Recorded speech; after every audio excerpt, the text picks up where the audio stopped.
Y cuando eso ocurre, las medidas no paramétricas son mucho mejor para diferenciar los datos.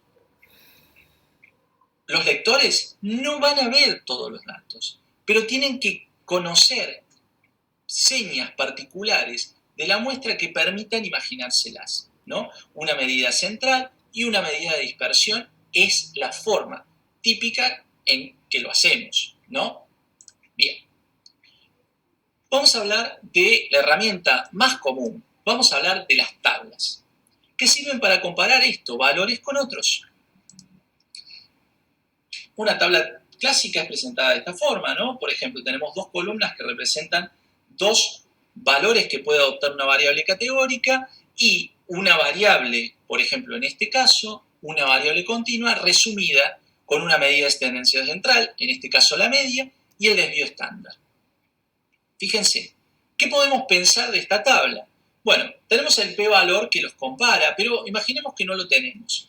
Yo lo miro así y digo, bueno, la mitad de los datos está en 180 y la gran mayoría está 20 para abajo y 20 para arriba, ¿no? O sea que está entre 200 y 160. En la otra muestra, yo sé que la mayoría de los datos están, la mitad de los datos es 220, o sea que la mayoría está entre 180, con un desvío estándar de 40, ¿no? Y 260. O sea que yo me imagino que los datos pueden agruparse en dos globos, en uno más grande y en otro más chico, y que el más grande por lo menos puede incluir al más chico. Entonces, si me pregunto si hay un contraste, si estos dos globos son distintos, y yo puedo pensar que no, ¿no? Lo más probable es pensar que no, porque uno entra en el otro. Perfecto. Ahora, si a mí me presentaran esto de un gráfico, sería mucho más simple. Fíjense, la cuenta, más 20, menos 20, para arriba, para abajo, está presentada acá. Los datos ocupan un espacio, el espacio de una muestra es más grande, el otro entra ahí, o sea que las diferencias entre este grupo y el otro probablemente no existan. Esto que estamos presentando acá es un boxplot o diagrama de cajas y bigotes. La altura de esto representa los cuartiles, el rango intercuartil. Esto es la mediana y los bigotes son 1.5 el rango intercuartil y los puntitos que quedan por afuera son los valores que superan eso y que los vamos a llamar valores extremos que probablemente vamos a suponer que son outliers, valores que realmente no deberían pertenecer a la muestra. ¿Todo perfecto? Bien.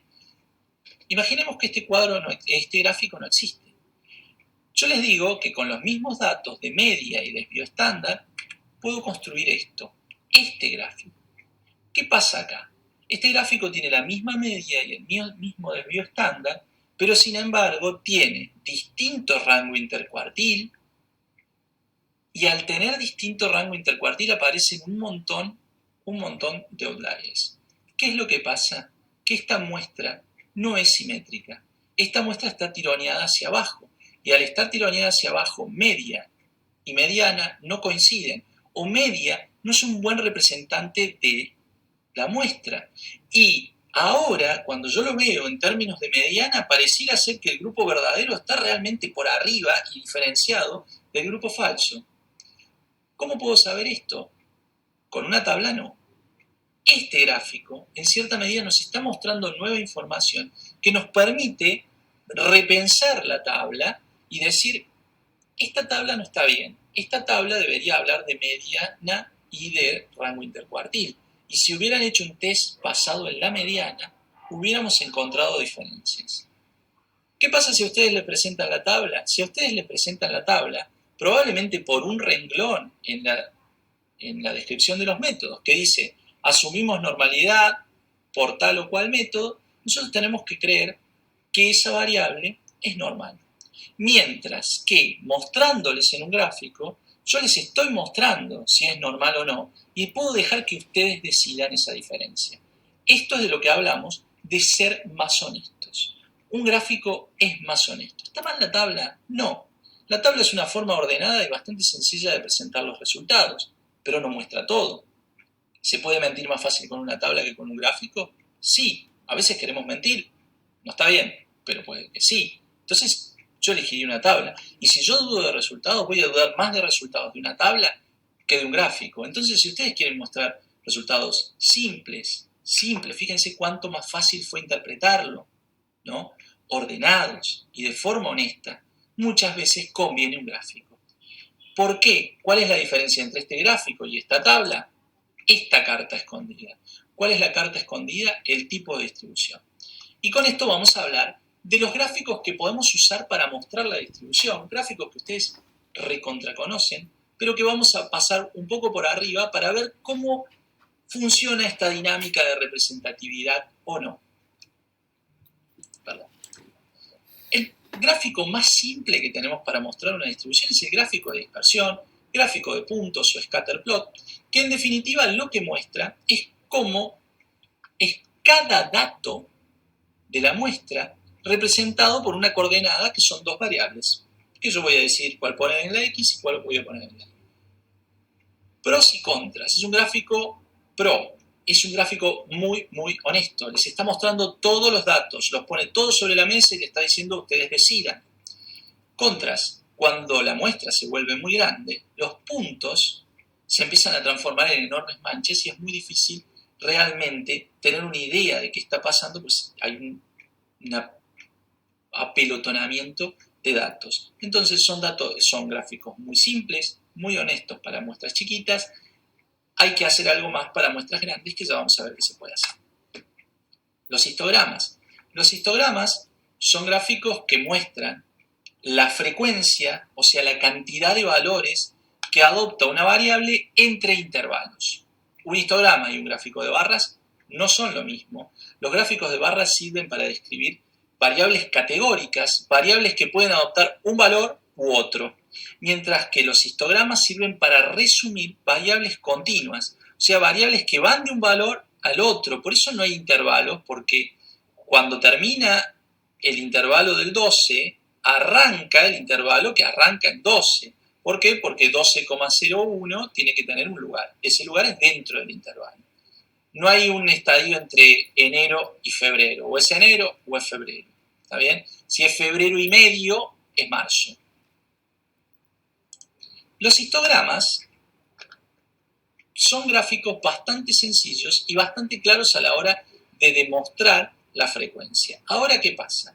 La cosa que se puede cambiar en un histograma es el tamaño del intervalo. O sea, estos intervalos pueden ser muy grandes o muy chiquitos.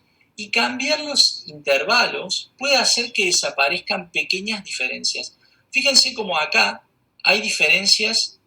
Acá no hay una distribución para nada normal, ¿no? Hay un pico acá, hay un pico acá, cada tanto hay otro pico.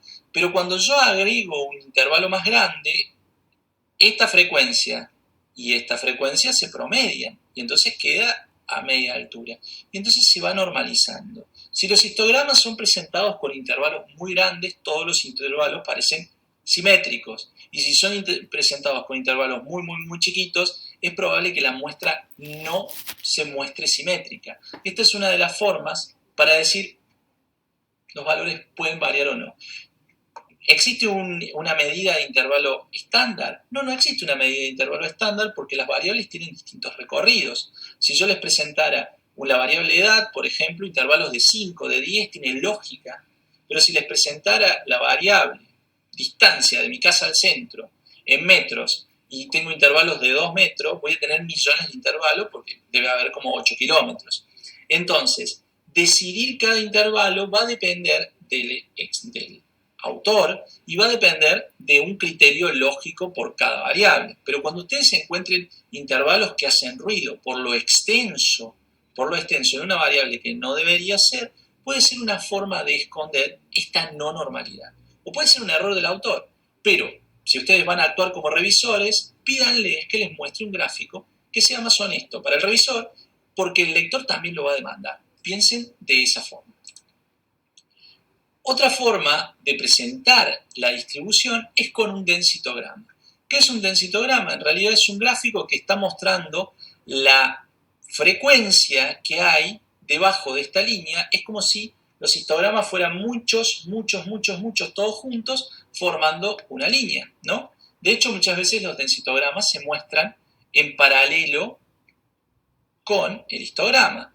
Como ustedes ven, fíjense cómo el histograma es un promedio, en realidad es el tamaño del intervalo, acá ustedes pueden ver un cambio mucho más paulatino de la variable.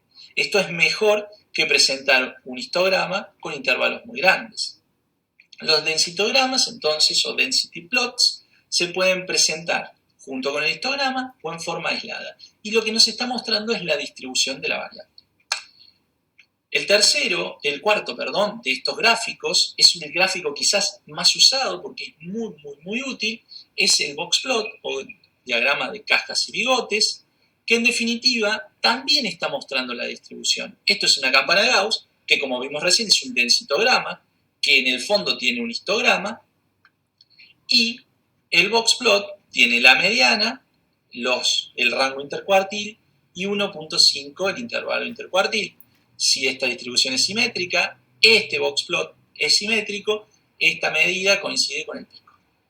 Bien, vamos a hablar de un gráfico que sí está muy de moda y se los voy a mostrar por qué, que es una mejora, un upgrade o un boxplot tuneado, que son los gráficos de violín. ¿Qué son los gráficos de violín? Los gráficos de violín son un boxplot chiquitito más un densitograma en espejo. Se llaman gráficos de violín porque si ustedes lo ven así parece una guitarrita. Pero básicamente les está mostrando toda la distribución. Este gráfico está de moda porque es más honesto que el boxplot. El boxplot es un gráfico que habla muchísimo de la normalidad, pero que en su forma cuadrada y de bigotitos puede neutralizar pancitas, ¿no? Picos en la frecuencia que de otra forma se podrían ver. ¿Qué quiere decir eso? Miremos esto. ¿Se acuerdan? Yo les mostré uno que no era normal, pero ahora les muestro uno que es normal, ¿no? Esta tabla, que dijimos podemos sacar algunas conclusiones, pero este gráfico que podemos sacar más conclusiones, pero miren cuando reconvertimos el gráfico. ¿Qué pasó? Los boxplot que están acá son iguales a estos. La media y la mediana son las mismas, pero ahora ustedes dirían que false es igual a true, como se ve acá. Les voy a decir qué pienso yo. Yo pienso que false es una variable que está mucho más chica, ¿no? Están todos los valores alrededor de la mediana, es corto el recorrido, y esta no es una variable larga, sino que es una variable que tiene dos picos, es una variable bimodal. Y esta mediana no está representando realmente los datos, sino que puede que haya dos datos. O sea que puede ser que en realidad haya un true A y un true B. Y un true A que es significativamente mayor a false y un true B que es significativamente menor a false. Fíjense, son los mismos datos. Los mismos datos, ustedes creían que eran iguales, se los mostré en un boxplot, creían que eran iguales, y ahora están empezando a pensar que en realidad no son dos grupos, sino que son tres. ¿Por qué pensamos esto? Repensamos esto porque pudimos presentar más información al lector y el lector se puede hacer nuevas preguntas. Volvamos a este ejemplo y mostrarles. Control-tratamiento es una cosa a la que se enfrentan todos los días, nos enfrentamos todos los días los clínicos a la hora de leer resultados. Miren cómo se presentan los resultados en un gráfico de dispersión. Es cierto que yo acá ya empiezo a pensar que hay tres muestras, ¿ven? Pero no puedo entender realmente la magnitud porque están todos apelotonados. Es un gráfico honesto pero poco legible. Es un gráfico legible, recontra legible, pero pareciera que entre control y tratamiento no hay diferencias, ¿no? Acá yo veo que algo hay distinto y acá veo que desapareció. Acá veo mejor, ¿no? Veo mejor y veo que tratamiento está un poco mejor, pero es cierto que control tiene mucha dispersión, o sea que puede ser que no haya diferencias, pero es mucho más informativo que este. Y cuando yo lo veo acá, pareciera que hay dos grupos control y no sé si no hay dos grupos tratamiento. Y que este grupo es igual a este grupo, pero este grupo está mejor que este. Y este está mejor que este. Fíjense todas las conclusiones y cómo fue cambiando de pensar, che, hay dos grupos control y un grupo tratamiento, un grupo control que le va tan bien como a tratamiento y otro que le va peor, a pensar no hay diferencias, a repensar de nuevo que hay diferencias. Cada vez que presenten los resultados, ustedes van a tener que hacer una elección. Este o aquel otro. Pero hagan la elección basado en estos tres conceptos. Que sea legible. Yo no me gusta este scatterplot, pero algo me está diciendo. Que sea simple, lo más simple posible, porque ¿cómo voy a hacer para leer este gráfico de puntos?